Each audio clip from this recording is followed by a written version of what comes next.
నాడు యూనివర్సిటీ మంచి భవిష్యత్తు కోసం తెలుగు విద్యార్థులు ఇష్టపడే యూనివర్సిటీ.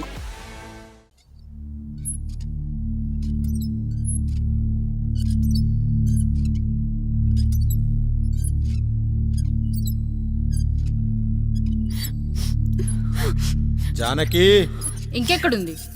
అక్క వెళ్ళిపోయిందండి. పాలక పాలేరుతో అండి. వెళ్లే ముందు ఉత్తరం రాసిచ్చింది, చదవమంటారా? ఏముంది అక్కడ చదవడానికి? మీ మనసులో చాలా మంది ఆడవాళ్ళకి ఖాళీ ఉందేమో కానీ బెడ్రూమ్ లో మంచంలో మట్టికి ఖాళీ లేదండి, అందుకే పోతున్నా అని రాసుంటుంది. అంతేనా వదినా? నువ్వుండు. ఉమ్మా అమ్మా, ఎంత పరువు తక్కువ.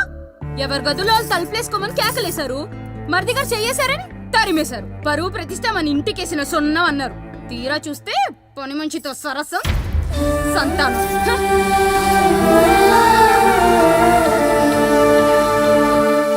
పని చేయించుకొని డబ్బులు ఇవ్వాలి గాని బిడ్డల్నిస్తారని నేనెక్కడా వినలేదమ్మా ఈ చోద్యం. ఇంక మీరు ఆపుతారా? మీరేంట్రా ఏం మాట్లాడరు? ఏం మాట్లాడాలమ్మా? తమ్ముడు తప్పు చేశాడని పట్టుకుని కొట్టారు. అదే తప్పు ఆయన గారు చేస్తే మాత్రం ఆయన ఒక్క మాట కూడా అనకూడదా? అంటే అమ్మా, రేపు ఎప్పుడైనా మాకు కూడా ఇంకో ఫ్యామిలీ పెట్టుకోవాలని కోరిక కలిగినప్పుడు అప్పుడు నువ్వు చేసిన పనే మేము చేసావు నాన్న అని చెప్పడానికైనా ఇప్పుడు మాట్లాడాలి కదమ్మా. కావాలనుకున్నప్పుడల్లా అమ్మని తెచ్చుకున్న ఆయనకి తమ్ముడికో ఆడతోడు కావాలని తెలీదా? రోజు బట్టలపి స్నానం చేస్తాడు కదా. తమ్ముడు బాగా ఎదిగాడని అర్థం కాలేదా? పని మనిషితో ఆయన చేస్తే శృంగారం, ఆవిడ కూతురుతో నేను చేస్తే వ్యభిచారమా?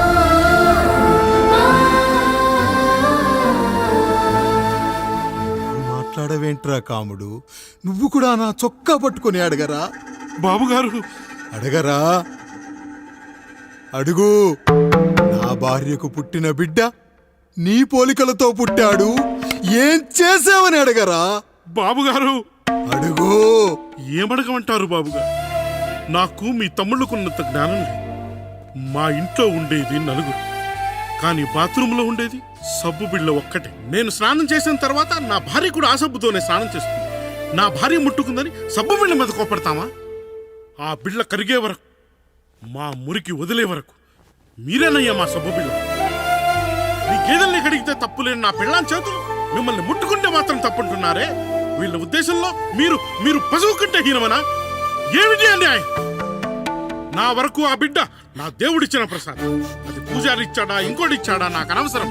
అయినా పూజారి పొంగలి పెట్టకపోతే దేవుడి మీద కోపం ఎందుకయ్యా? ఏమో, మా కోసం చెమట చిందించి పనిచేసే ఈ కాముడికి నేను చెమటోడ్చి ఒక బిడ్డను ప్రసాదిద్దామని మీరు అనుకున్నారేమో. ఇందులో కూడా నా మంచే కదయ్యా మీరు ఆశించారు. కానీ వీళ్ళు మీ ఔన్నత్యాన్ని ఎప్పటికీ అర్థం చేసుకోలేరయ్యా, అర్థం చేసుకోలేరు. అయ్యా, ఈరోజు మీ పెళ్ళాం పాలేరుతో వెళ్ళిపోయి ఉండొచ్చు, మీ బిడ్డలు ఈరోజు మిమ్మల్ని తిట్టచ్చు, కానీ ఈ కాముడు మిమ్మల్ని ఎప్పుడూ వదిలి వెళ్ళడు. మీ చావును ఈ కళ్ళతో చూసే వరకు మిమ్మల్ని వదిలిపోడయ్యా, వదిలిపో. మీరే మా దేవుడు, మీరే మా దేవుడు, మీరే మా దేవుడు, మీరే మా దేవుడు.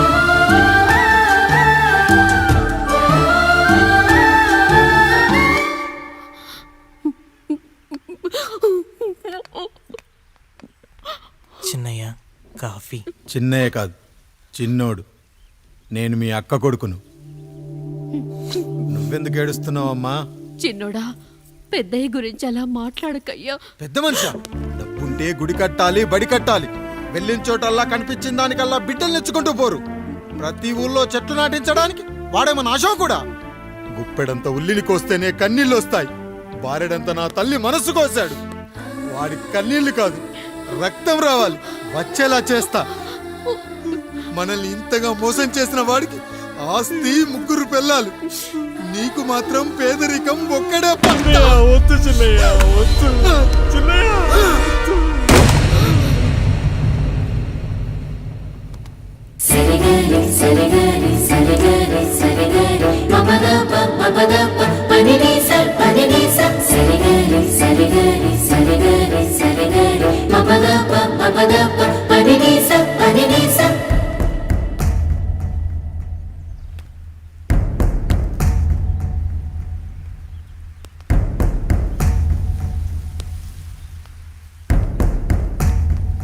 నాన్న,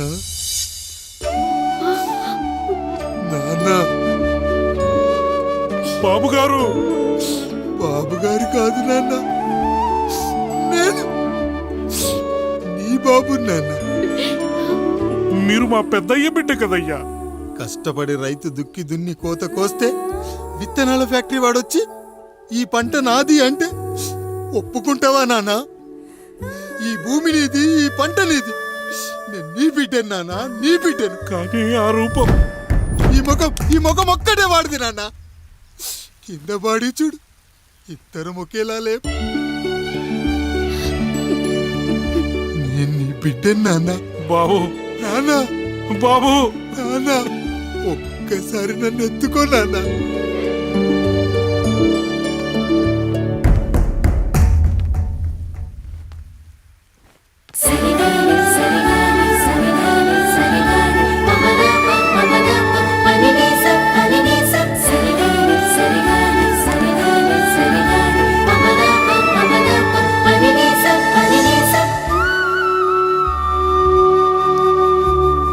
నాన్న, నువ్వెంత మంచివాడివి నాన్న.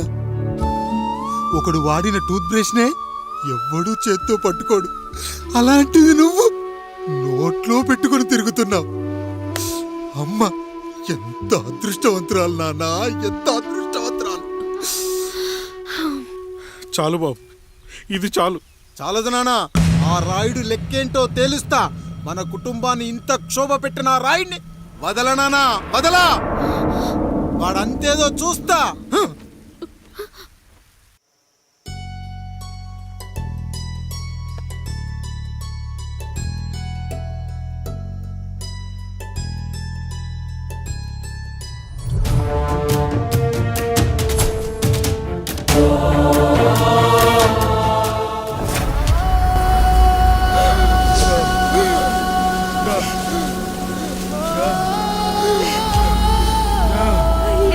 చూడండి అయ్యా, వీళ్ళని చూసాకైనా మీ మనసు కరెక్ట్ లేదా? తాగటానికి నీళ్లు లేక చావు బతుకుల మధ్య పొట్టు బిట్టాడుతున్నారయ్యా.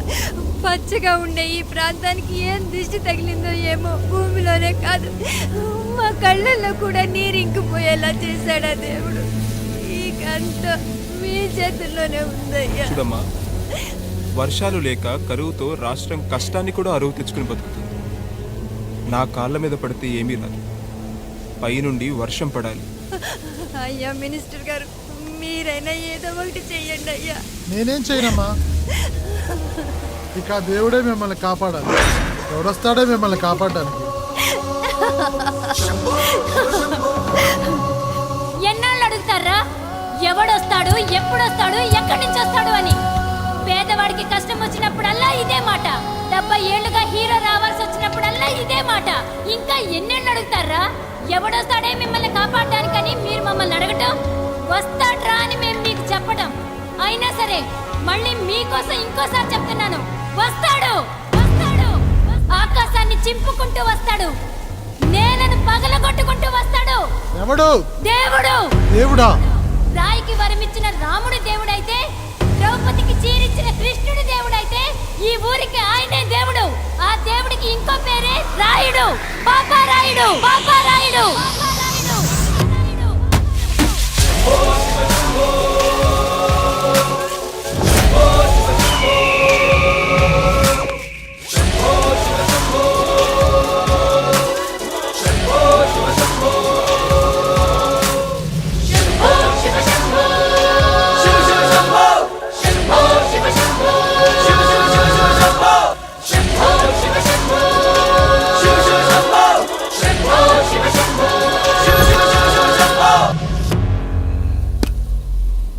ఏంటి సమస్య?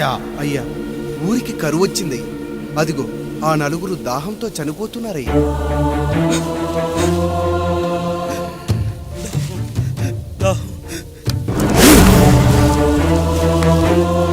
పాపారాయుడు తీర్పు ప్రకటిస్తున్నాడు. ఈ గ్రామం ఇంతకు ముందెప్పుడు ఎదురవ్వని సమస్య. అందుకే ఈ సమస్యని నా సర్వేంద్రియాలను కేంద్రీకరించి, నవరంధ్రాలను బిగించి ఆలోచించి ఈ నా తీర్పు ప్రకటిస్తున్నాను. దాహంతో అలమటిస్తున్న ఆ నలుగురికి వెంటనే బావులు తవ్వించి వాళ్లకు నీళ్ళివ్వండి. అంత సమయం లేదయ్యా. మరో 5 నిమిషాలు వారి చేత నీళ్లు తాగించిపోతే చచ్చిపోతారయ్యా. పూజారి, మరేంటిప్పుడు దీనికి పరిష్కారం? నృత్యం. సంగీతానికి శిలలు, నృత్యానికి మేఘాలు కరుగుతాయని శాస్త్రం చెబుతుంది. ఆ నాట్యానికి ఆకాశం కరిగి వెంటనే వర్షం పడాలి. అందుకు ఆ నటరాజైన శివుడే మార్గం చూపించాలి.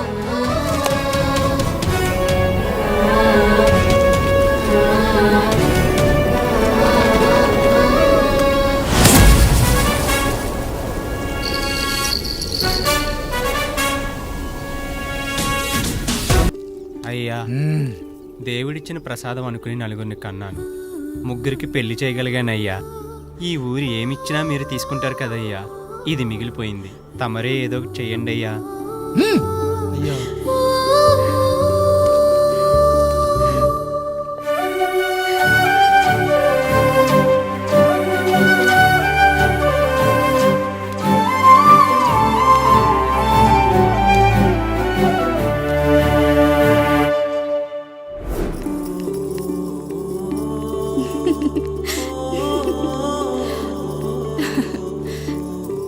ఈ ఇల్లు, ఆస్తి, ఇంత గొప్ప భర్త, పిల్లలు, చాలా ఆనందంగా ఉందండి.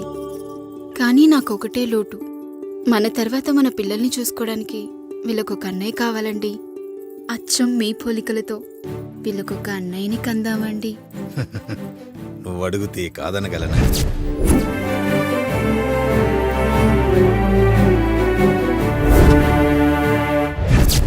నానా, రాయుడెక్కడా? ఇప్పుడే వస్తున్నాను నాన్న.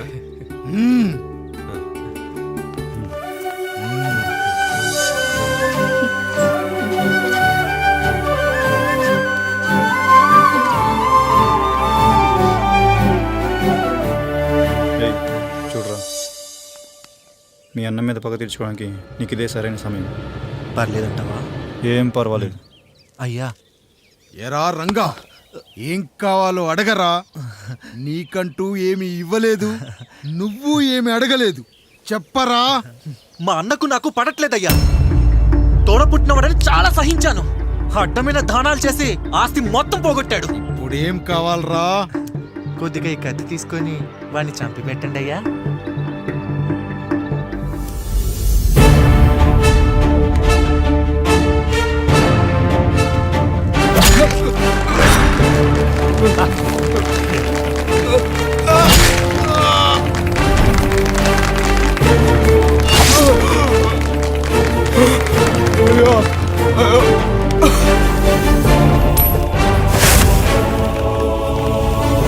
నాయుడు, అన్యాయంగా మా నాన్నని చంపేశావు.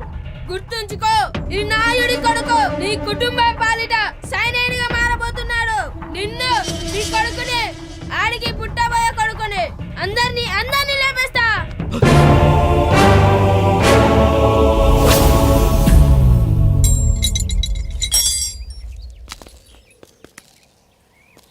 ఏం జరిగింది? మీరు హత్య చేసినట్టు ఇప్పుడే సమాచారం అందింది. తగిన సాక్ష్యాధారాలు పరిశీలించిన పిమ్మట మీకు యావజ్జీవ కారాగార శిక్ష, 2000 రూపాయల జరిమానా విధిస్తూ అరెస్ట్ చేస్తున్నాం. అయ్యగారు నా కోసం చేసిన త్యాగాన్ని హత్య అంటుందా మీ చట్టం? ఇదెక్కడ న్యాయం? మనిషికి ఇచ్చిన మాట నిలబెట్టుకుంటే అరెస్ట్ చేస్తారా? ఏ దేశంలో ఉంది చట్టం? నన్ను ఏం చేయమంటారు రాయుడు గారు? 9వ తరగతి చదివి ఊర్లో గాలికి తిరుగుతున్నా నన్ను మీ మనిషి ఒకడు పోలీస్ స్టేషన్లో ఉండాలని నన్ను ఎస్ఐ చేశారు. సాటి మనిషిని స్వేచ్ఛగా హత్య చేసుకోవాలని దౌర్భాగ్య స్థితిలో బతుకుతున్నాం మనం. మీరు చేసిన ఈ గొప్ప పనిని అర్థం చేసుకునే సంస్కారం, విజ్ఞత, విజ్ఞానం మాకు లేవు సార్, మాకు లేవు.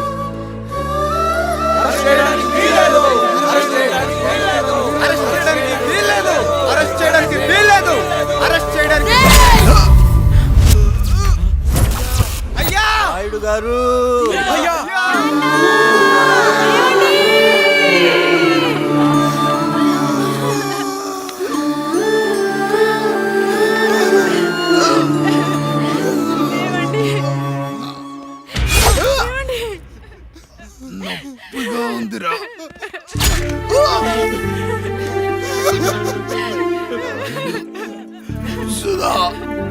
నేను లేకుండా ఎలా ఉండగలను? పర్వాలేదండి, బిడ్డలతో నేను ఉండిపోతాను.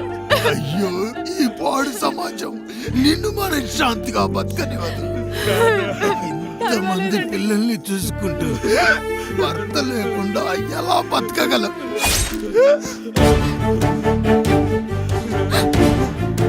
వద్దండి.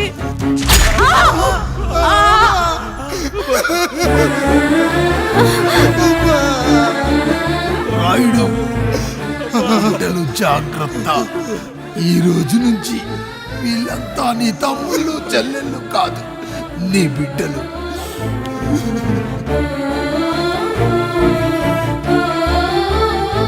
ఎక్కడికి వెళ్ళనురా.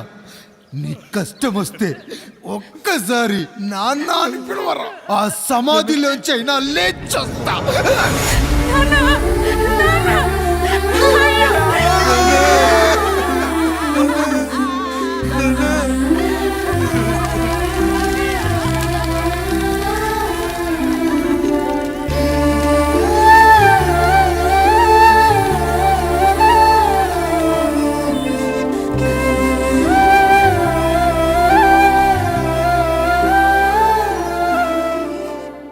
ఇందు మూలంగా 50 మందికి తెలియజేయనిదేమనగా, ఊరికి కొత్తగా వచ్చిన యాండ్రాయిడ్ తన తండ్రి పెదరాయుడు అని ఆస్తిలో వాటా పంచమని రచ్చబండిని ఆశ్రయించడం వలన గ్రామ పెద్దలందరూ రేపు 11 గంటలకు రాయుడు గారి ఇంటికి రావాల్సిందిగా కోరుతున్నాము.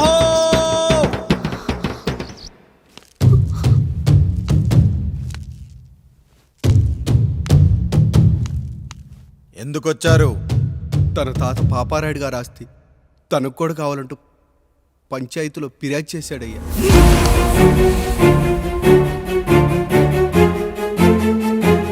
మస్తా గారు, ఆ దస్తావేజులు ఇవ్వండి.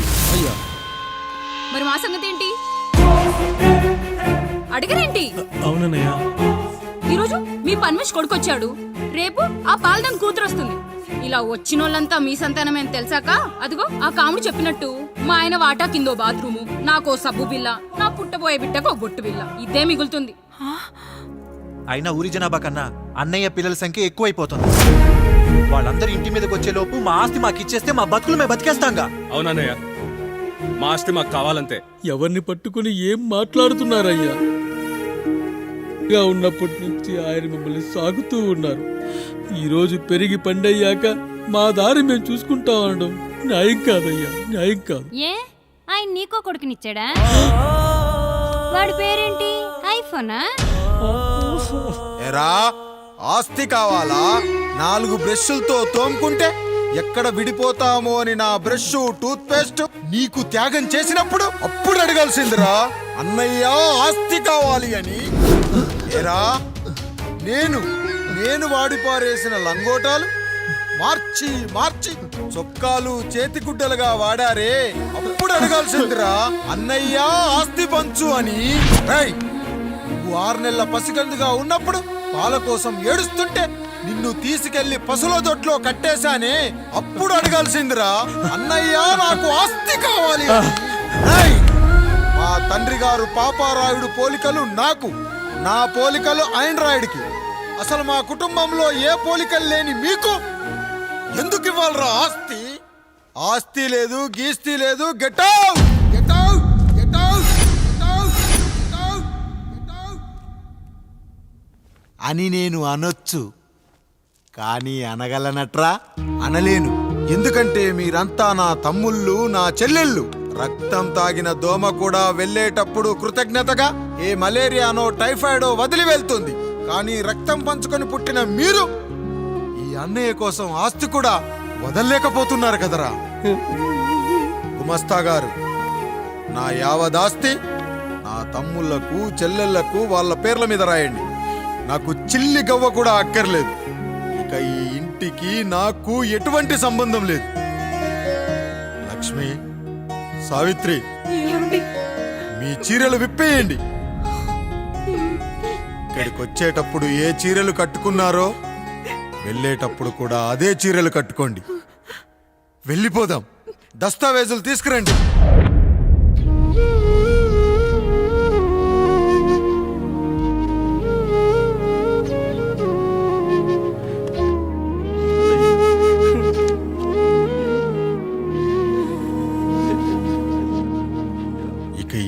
ఇంట్లో నా పేరు వినపడితే నా తమ్ముళ్ళు చెల్లెళ్ళు బాధపడతారయ్యా.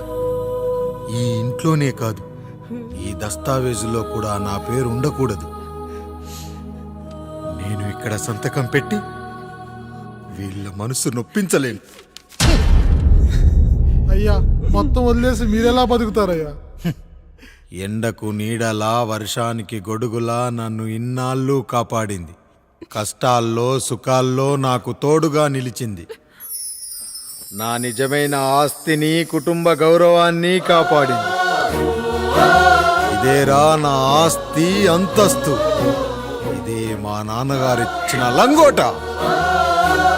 బంగారం లాంటి తమ్ముళ్ళే లేనప్పుడు నాకు మాత్రం ఈ బట్టలెందుకురా? వెతికిన దొరకదే రూపం, అరి పిలిచిన పలకదే ప్రాణం. వెతికా నువ్వు నడిచిన దారుల్లో, బ్రతికే నువ్వు విడిచిన శ్వాసల్లో. హో నీడనడిగా, గాలినడిగా, ఎక్కడని నా ప్రాణం. ఏరునడిగా, ఊరునడిగా, ఎందుకని మౌనం. బాధనను విడువనని తడిమినది వెంటపడి.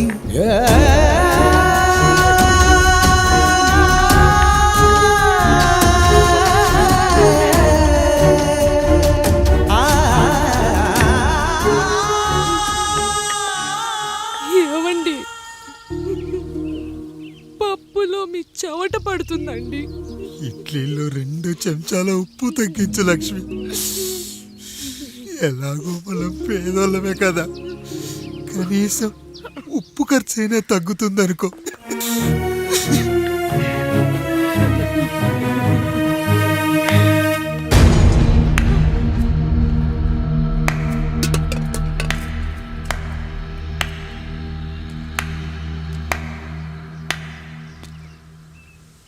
పప్పు రుబ్బుతున్నావా పెదరాయుడు?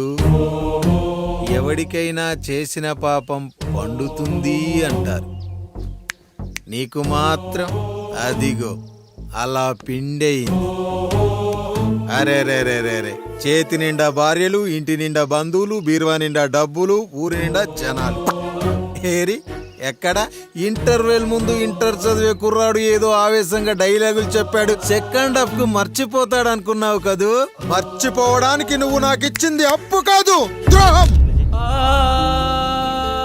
అమ్మ వచ్చిన ప్రతిసారి అడిగేవాణ్ణి, అమ్మా నాన్నెక్కడా అని. నీ గురించి తెలిసాక నీ ముందుకొచ్చా, నీ బ్రతుకుని ఇక్కడి దాకా తీసుకొచ్చా. పిక్చర్ అభి బాకీ హే మేరా పితాజీ. నిన్నిలాగే వదిలేస్తే ఈ ఆండ్రాయిడ్ తో వదలవు. సామ్సంగ్లు, హెచ్టీసీలు, లెనోవాలు అంటూ కనిపారేస్తూ మా అమ్మ లాంటి కోసం తిరుగుతూనే అంటావు.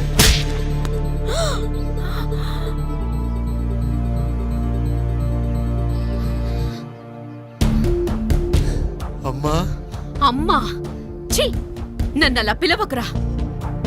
ఎవరిని పట్టుకొని ఎన్ని మాటలు అంటున్నావురా? రాయికి వరమిచ్చిన రాముడు దేవుడైతే, ద్రౌపదికి చీరిచిన కృష్ణుడు దేవుడైతే, నాకు బిడ్డనిచ్చిన ఆయన కూడా దేవుడేరా. ఏంటి, ఇలానే వదిలేస్తే బిడ్డల్ని కంటూ వెళ్తాడా? అసలు ఆయన కంటూ సొంతంగా ఒక్క బిడ్డ కూడా లేడురా.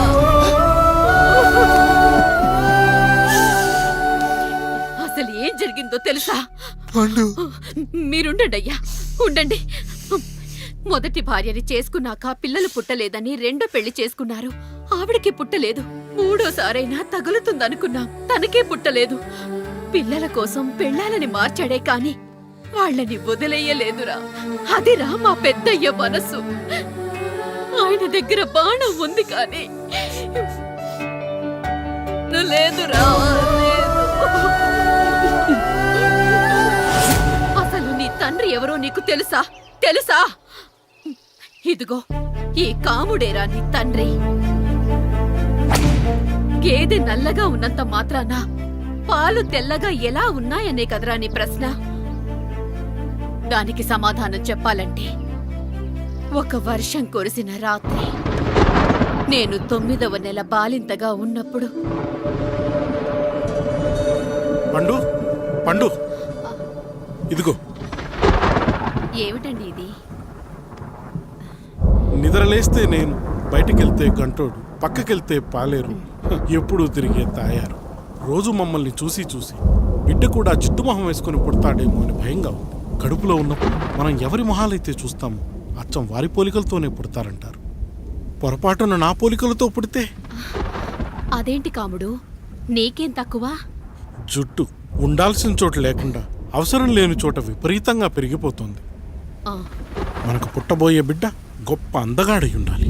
ఇదిగో రోజు ఈ దేవుడి ఫోటోలు చూడు, వాళ్ళలాగే అందంగా పుడతాడు. కడుపుతో ఉన్నప్పుడు ఎవరి ఫోటో చూస్తే ఆ పోలికలతో బిడ్డ పుడతాడా? కనిపించని దేవుడి పోలికలు నా బిడ్డకెందుకు? ఈ ఊరికి దేవుడు రాయుడు. నా బిడ్డ ఆయనలాగే పుట్టాలి, ఆయనలాగే పుట్టాలి.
ఏంటి పండు ఇలా వచ్చావు?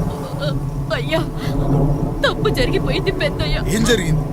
అసలే నువ్వు ఒట్టి మనిషి కూడా కాదు. ఒక్కసారి ఇటు చూడండి అయ్యా.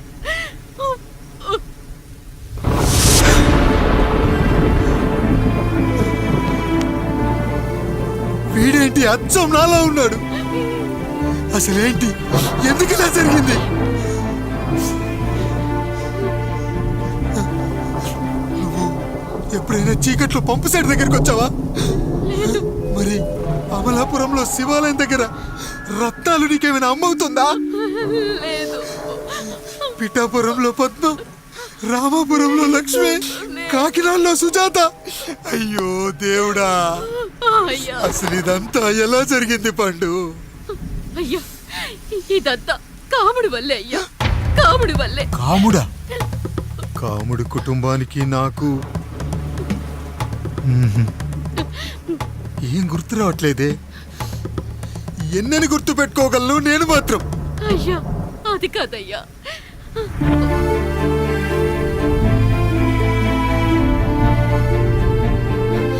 అలా రోజు మీ ఫోటో చూసి చూసి అచ్చం మీలాగే పుట్టాడు. అయ్యో, నా పోలికతో బిడ్డ కావాలనుకోవడం ఏంటి పండు?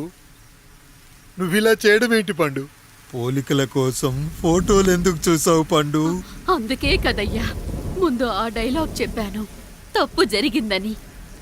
ఇప్పుడు ఏం చెయ్యాలయ్యా? స్వచ్ఛమైన మన ప్రేమను ఈ పాడులోకం అర్థం చేసుకోదు. కనీసం మీ ఇద్దరి జీవితం బాగున్నా ఆనందపడేవాని. వీణ్ణి ఇక్కడ ఉంచొద్దు పండు, బయటికి పంపించు. బయటికి పంపించి బాగా చదివించు, గొప్పవాణ్ణి చెయ్యి. వీడికి అయ్యే ఖర్చంతా నేనే భరిస్తా. అవసరమైతే ఆ డబ్బు కాముడి జీతంలో వచ్చేద్దాం. అయ్యా, వెళ్లే ముందు వీడికొక పేరు పెట్టండి అయ్యా. వీడు ఇంకో రాయుడు, అంటే ఇంగ్లీష్ లో అండ్ రాయుడు, అండ్ రాయుడు.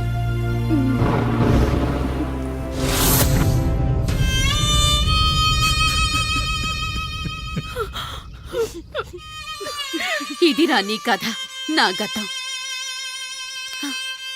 నిన్ను చదివించడం కోసం ఆయన మీ నాన్న జీతంలోంచి నెలకి 3,000, 4,000 కోసేసిచ్చేవారు. అప్పుడు ఆయన పడిన బాధ పగవాడు కూడా పడకూడదు. చూసావారా, దేవుడి లాంటి పెద్దయ్యని అనవసరంగా అనుమానించడం ఎంత పెద్ద తప్పు చేశావో అర్థమైందా? ఒకడు నిమ్మకాయ పెట్టి పసుపు వేసి ఉప్పు కలిపి పులిహోర చేయొచ్చు, కానీ ఆ పులిహోర ఎప్పటికీ దేవుడి ప్రసాదం. నువ్వు ఆ దేవుడి ప్రసాదం. ఇక ఆయనే మీ నాన్న. చూసావా అమ్మా, ఈ రోజు నుంచి నాకు 3 అమ్మలు 2 నాన్నలు. నీకు మాత్రం ఒక్కడే భర్త, నాన్నకు మాత్రం ఒక్కటే భార్య. మా నాయనే అయ్యా, బిడ్డను ఒక్కసారి ఎత్తుకొని తిప్పండి అయ్యా. బాబు, నాన్న,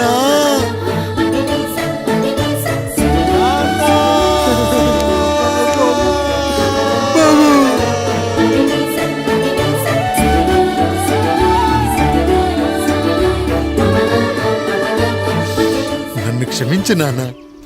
ఇప్పటికైనా నిజం అర్థం చేసుకున్నావు. అది నాకు చాలురా, చాలదు నాన్న. నిన్ను ఏలెత్తి చూపిన జనంతో చెయ్యెత్తి దండం పెట్టించాలి. అన్నయ్య కంటే ఆస్తు ముఖ్యమనుకున్న మన కుటుంబానికి గుణపాఠం నేర్పించాలి. ఇక నాకు వదిలే నాన్న, నేను చూసుకుంటా.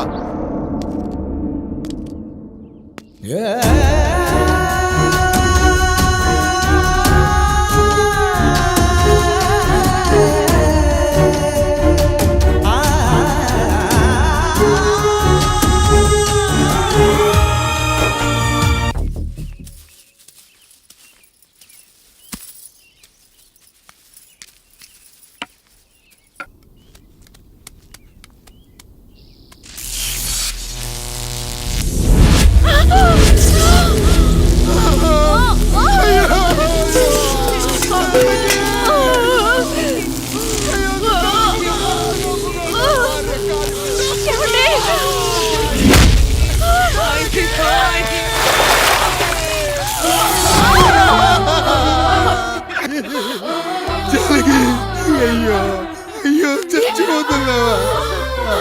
ఎందుకు ఇలా జరుగుతుందండి? మనసులో మాట నాకు తెలియదా? నేను చచ్చిపోతున్నాను, మీరు ఇంకో పెళ్లి చేసుకోండి అని అంటావు కదా. అది కాదండి. అయ్యో, మరి ఏంటి జానకి? హాస్పిటల్కి తీసుకెళ్ళండి.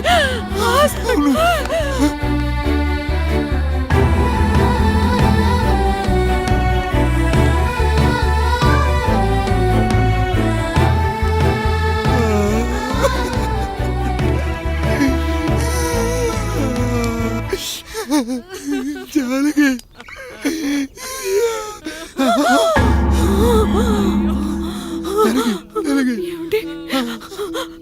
నేను వెళ్ళిపోతున్నాను. నా కోసం చివరిగా ఒక పాట పాడండి.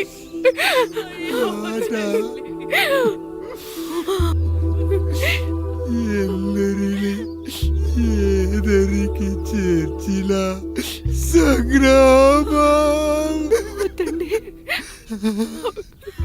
కష్టాల్లో కూడా మీరు కన్నీళ్ళు పెట్టకూడదండి. వెళ్ళే ముందు అక్కతో కలిసి ఒక మంచి ఊపున్న పాట పాడండి.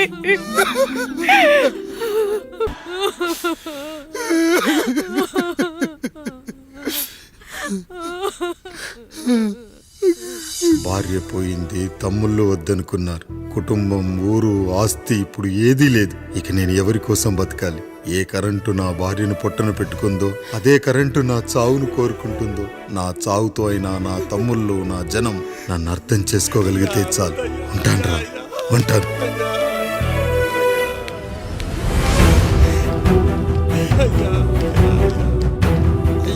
అయ్యా, రండయ్యా, పెద్దరాయుడు గారు చనిపోతున్నారయ్యా. రండయ్యా, మీరన్న వచ్చి ఆపండి అయ్యా. అయ్యా,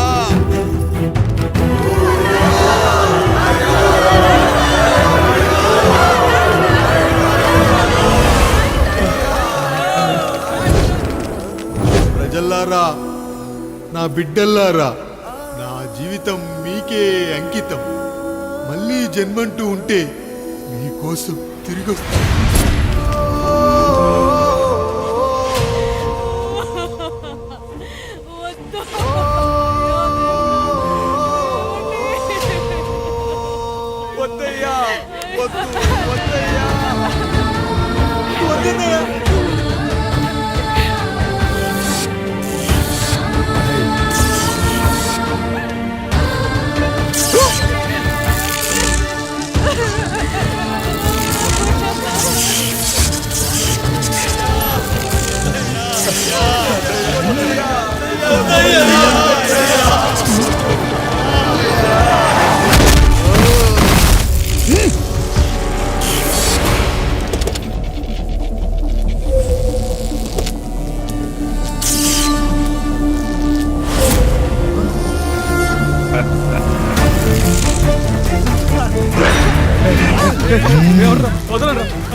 ఎవడొస్తాడు?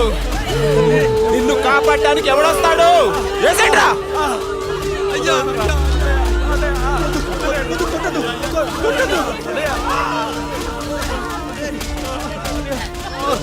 కష్టం వస్తే ఒక్కసారి నాన్న అని పిలవరా, ఆ సమాధిలోంచైనా లేచొస్తా.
శివ శంభో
లేచి నిలబడండి, కొట్టండి, గట్టిగా కొట్టండి, కసితీరా కొట్టండి. ఈ చిత్రంలోని నటులను, సాంకేతిక నిపుణులను ఎక్కడ పడితే అక్కడ కొట్టండి. కనిపించిన ప్రతి చోట కొట్టండి చప్పట్లతో. విడివిడిగా ఉన్న వ్యక్తుల మధ్య బంధాన్ని నిలిపేది కుటుంబం. విడిపోయిన కొబ్బరి ఆకులను కలిపి ఉంచేది కొబ్బరి మట్ట. కుటుంబం కోసం నిలబడ్డ ఎందరో అన్నయ్యలకు మా ఈ చిత్రం అంకితం.